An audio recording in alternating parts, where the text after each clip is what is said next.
এক ছিল দুষ্টু মেয়ে, বেজায় হিংসুটে আর বেজায় ঝগড়াটে। তার নাম বলতে গেলেই তো মুশকিল, কারণ ওই নামে শান্ত লক্ষ্মী পাঠিকা যদি কেউ থাকে তারা তো আমার উপর চটে যাবে। হিংসুটির দিদি বড় লক্ষ্মী মেয়ে, যেমন কাজে কর্মে তেমনি লেখাপড়ায়। হিংসুটির বয়স 7 বছর হয়ে গেল, এখনো তার প্রথম ভাগই শেষ হলো না। আর তার দিদি তার চাইতে মোটে 1 বছরের বড়। সে এখনই বোধোদয় আর ছেলেদের রামায়ণ পড়ে ফেলেছে। ইংরেজি ফার্স্ট বুক তার কবে শেষ হয়ে গেছে। হিংসুটি কিনা সবাইকে হিংসে করে, সে তো দিদিকেও হিংসে করত।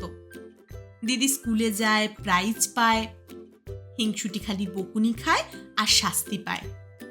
আরো ভিডিও দেখার জন্য প্লিজ সাবস্ক্রাইব তো করে দাও।